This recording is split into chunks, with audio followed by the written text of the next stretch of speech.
Power bores a vacuum. And so if you leave that vacuum open, you remove your leadership, it's going to be filled with something.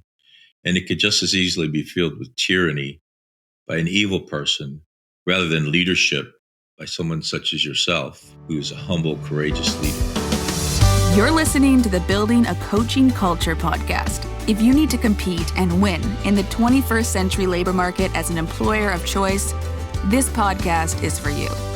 Each week, we share leadership development, coaching, and culture development insights from leading experts who are developing world-class cultures in their own organizations. And now, here's your host, J.R. Flatter.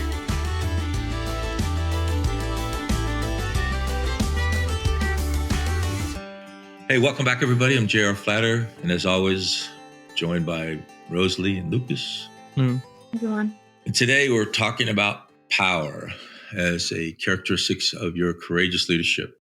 And again, as we get into these enabling characteristics, humility last time and power this time, a little bit provocative.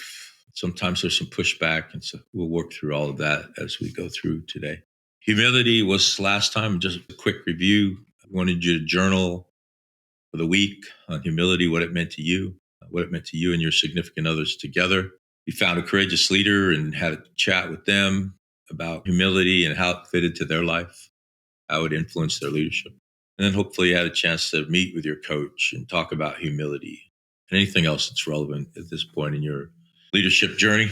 Thanks for continuing with us on this journey. We're probably about about halfway through right about now. So here's our quote of the week. I think it's especially relevant to power, and we might see this. Certainly we've seen examples of this in history, and we may be seeing examples of it in contemporary world events right now. Edmund Burke, the only thing necessary for the triumph of evil is for good men and women to do nothing. Why I think that's especially relevant to this week is power, it bores a vacuum. And so if you leave that vacuum open, you remove your leadership, it's going to be filled with something. And it could just as easily be filled with tyranny by an evil person rather than leadership by someone such as yourself, who is a humble, courageous leader. So we'd much rather have a humble, courageous leader in those positions than a tyrant. So I think this is especially powerful, no pun intended. So how do we define power? The kind of power we're talking about here, voluntarily. So that's a huge part of this definition. You volunteer to be leaders. Whether you realize it or not, you could have opted out. Most of us in a leadership role in some way or another self-select ourselves into those roles. There's a huge voluntary nature to this. And then creating, collecting, and using power. Think about that in your organizations. Do you purposefully create power, collect it, and then when necessary, use it to create greater value? So just like we think humility will allow you to take your team to a much higher level, we also strongly believe creating, collecting, and using power will help you create greater value. And finally, to control entropy. So entropy is a fancy way of saying the world has a natural tendency toward disorder. So another reason that we organize is we put specific people in specific roles with clarified position descriptions, and then we hire people with expertise in those areas to perform those roles. And if we didn't do those things, so we didn't organize and then put leaders in place to control the organization, we would still all be wandering around, doing our own thing, contributing what we thought was most valuable. And that's entropy, because that would naturally just fall apart. If you hear the phrase in your leadership from others, why do I have to have that conversation? They're a professional. Why do I have to write this policy? Everybody on our team is professionals. It's another way to control that natural entropy. So don't get discouraged, don't get angry, disappointed because you're controlling entropy, because it is very natural. It's natural in nature, and it's certainly natural in human beings. Lucas, we should know how you define your leadership power. Well, I just think about, what you were mentioning earlier about the volunteer aspect. It's like you'll be in a group, and if nobody kind of steps up and takes that mantle, then it's going to be hard to figure out when your meetings are going to be. And like, it's not that this person is, they're so much smarter and so their decisions are necessarily better. It's just that any decisions in a group are necessary. And so somebody needs to be the, guiding force behind that. Yeah. Kind of piggybacking on what Lucas was saying, I think that they're typically in a visionary, productive group, there's one person who's kind of leading and having and creating that power, not only for themselves, but for others. And so in some ways, power can be kind of a scary thing because it's a big responsibility to take the group and be the guiding force for them. So for me, power was one of the characteristics that always scared me, because just as a woman as well, it's not like you often see very, very powerful women in comic books and stuff like that growing up. So for me, I'm still learning how to create that power and feel confident about it, if that makes sense. No, absolutely. That's similar to any leader's journey. I would strongly hypothesize there are a lot of life events and characteristics and ethnicities and genders that contribute to that. We're all on that same journey. I've been leading for 44 years. I still have some of these challenges, and I'm sure our listeners do as well. But power in the hands of a leader is a beautiful thing. Power in the hands of a tyrant is a very ugly thing. We have that choice to volunteer and fill that leadership requirement with our power. That's why we strongly, strongly encourage everyone to create, collect, and use power. Willingness and ability to influence the action of self, team, and others. So self-discipline is power over self, right? So Lucas was talking about somebody's got to be in front, like a conductor, right? He's conducting. He's not playing the violin or playing the harp. He's conducting that organization that they put together. Having that willingness and ability. We're going to see that in every characteristic. Do you have the willingness and ability? Can you muster the courage to be willing and or able? And if you don't have willingness, what can you do to change it? If you don't have ability, what can you do to change it? Both of those is what we're focused on here. So quickly, I want to go through the common different kinds of power. Probably really familiar with most of all of these, except for the last one, perhaps. Positional power is the one that we're most familiar with. It's in that org chart that whoever's at the top is in that positional power, but that quickly fades. I'm the boss. That's why. You can only say that too much. Lucas, you're a new parent. When you're telling your son, I'm the daddy, that's why. That's not only going to get you so far. Mm-hmm. Expert power. I have a comma PhD after my name, so you probably would assume I have some expertise in something. But as soon as another expert comes into the room, or as soon as I teach somebody my expertise, that expert power is lessened. Information power, you often see this in bureaucratic organizations. I have a secret. I'm not telling anyone because it makes me more powerful. Well, as soon as someone else learns that information, that reduces your power. Coercive and reward, one putting the punishment on someone and another putting a reward to someone. Those only go so far. You can only punish someone so many times or reward somebody so many times that it gets lessened and ineffective. Connection power. I know a guy. We all say that. We all seek out somebody who knows somebody that we need to know. It's obvious once you make that connection, then you no longer have that unique connection ability.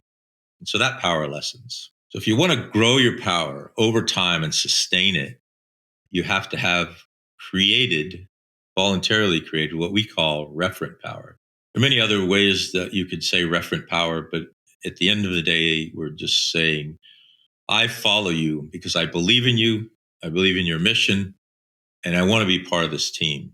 So when we say create, collect, and use power, we are suggesting you create, collect, and use referent power. And we'll talk a little bit about that.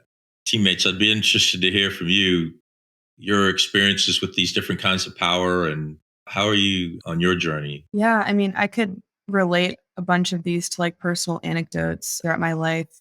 I'll say like sometimes positional power isn't everything. In high school, I was president of SGA, and in that, I had that title. And I think it took me about 2 months to get over the hump of like this overwhelming responsibility that seemed so daunting to me, but in reality was just a common set of tasks and being like that bridge between the faculty and students. So for a lot of these, I could relate them to personal anecdotes in my life, but I've always really admired and looked up to the people that have that referent power. I think it's really neat that this characteristic follows right after humility, because I think it's that great combination of being humble and having that power and just treating everyone that you meet like a human being. Yeah, I think you kind of build referent power over time by like selectively deciding where to use it. So it's almost like the other forms of power you can really deliberately use and, to your advantage. But if you take advantage of the referent power, you're kind of going to lose it faster than you can gain it, just because it takes time to gain a reputation and, your sense of integrity and all those things that you're trying to communicate to people. If you abuse that, it's going to be gone in an instant. So yeah, you're right. If you begin to act tyrannically or you're not demonstrating humility, power is voluntarily given to you. Why don't you stop and think about that for a second? So if we look back at the different kinds of power, positional, expert, information, each of those is given to you by the follower. Even coercive power is given to you. Will I accept this punishment? And will it influence my behavior? So for me, the classic example of a coercive is speeding ticket. It's not safe to drive that fast. We have laws that say you shouldn't drive that fast. And if you get caught driving that fast, probably going to get a speeding ticket. And will that speeding ticket influence your behavior? Probably will. The sting of that fine is you're going to hesitate. But how many times could you get a speeding ticket? Right? How many times could your government use that coercive power? Positional power. I was coaching someone yesterday, and a good rule of thumb for me is 100 days. When you get into a new position, you have about 100 days to put your fingerprints on that organization to begin establishing referent power. And you're probably going to be using positional power in that first 100 days. And you probably have some extra power, some information power. You're new blood into the organization. So you're bringing new blood. But all of those are going to fade, and people will volunteer less and less. As always, referent power is that sustainable power. Grows over time like these sequoias. So courageous vision for us has a really strong relationship to power, because you use your power to influence others to pursue your vision. So you're in a leadership position, whether it's a flat organization or a pyramid organization, and you have a vision for your team, for the organization. Creating, collecting, and using power to fulfill that vision is part of the requirement that we're talking about here. Unapologetically imparting your will or your vision on those who volunteer to follow you. We talked about planning and making a decision. Well, vision is one of those things you've planned, you've made a decision, and now you have a team, and unapologetically, enthusiastically pursuing that vision and using your power to get there. Your team has to understand the linkages between referent power and other types of power, because there are going to be times when you need to lean on other kinds of power. Someone does an especially good job, reward power. Someone violates core values or policies, perhaps then a coercive power. There's a saying in the leadership world, one of the worst things you could do, make a good person fall off the team, is to allow another person to act badly and you're not willing to do anything about it.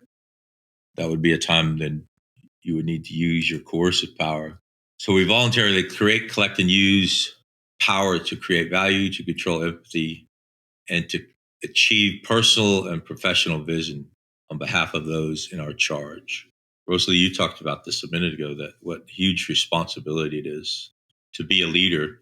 Because the moment someone volunteers to follow you, not their entire destiny, but a big part of their life is now invested in you and your leadership and this power that you're creating, collecting, and using.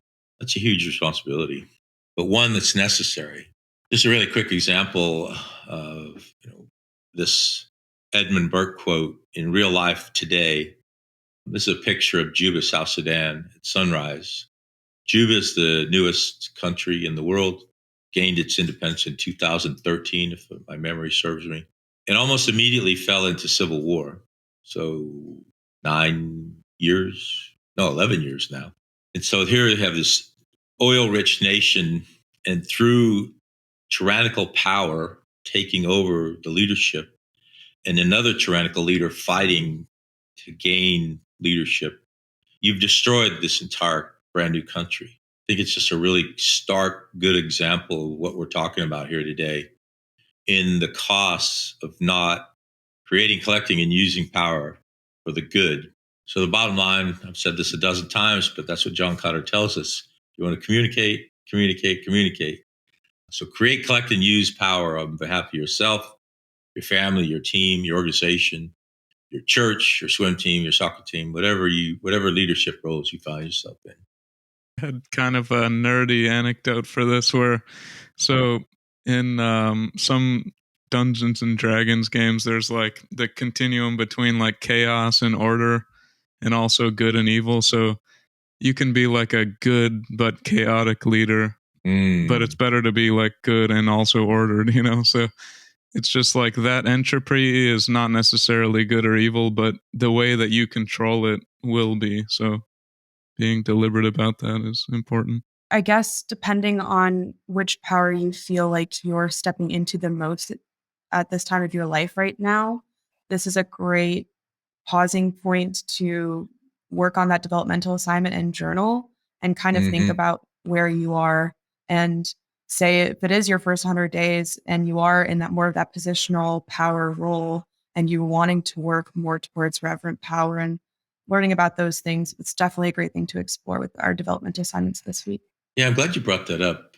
That was a question in Forbes magazine a few weeks ago that I responded to.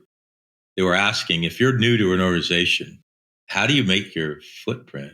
How do you make your bones? And it is through one of these kinds of power. So you were hired probably for your technical expertise. So you have an expertise, use expert power. Build and sustain relationships so you can begin using positional power. You almost certainly don't have reward or coercive power at this point. We don't want you using information power and hoarding information. So use that expert power as you build your own referent power.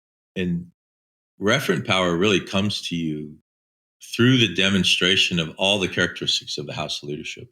So demonstrate that you're courageous. Demonstrate your T, your technical expertise when you're new to an organization. That you have a vision for your life and you have a vision for how you fit into the organization. Create and collect and use that power unapologetically. So as always, here's our developmental conversations. So again, journal, self, significant others. You're building this house of leadership together. Find a powerful leader. Many of them, be a little bit bold, which we're going to talk about very soon. It's one of our characteristics. And ask a leader that makes you a little uncomfortable to ask them. But how do they create, collect, and use power as a leader and not as a tyrant? Well, thanks for being with us and thanks for listening. We'll see you next time. Well, that concludes this episode of Building a Coaching Culture. I truly hope that this episode was helpful to you. If it was, be sure to follow us wherever you listen to podcasts. Maybe stop and give us a rating or a review and share this podcast with someone who might find it helpful as well. Thanks again, and we'll see you next time.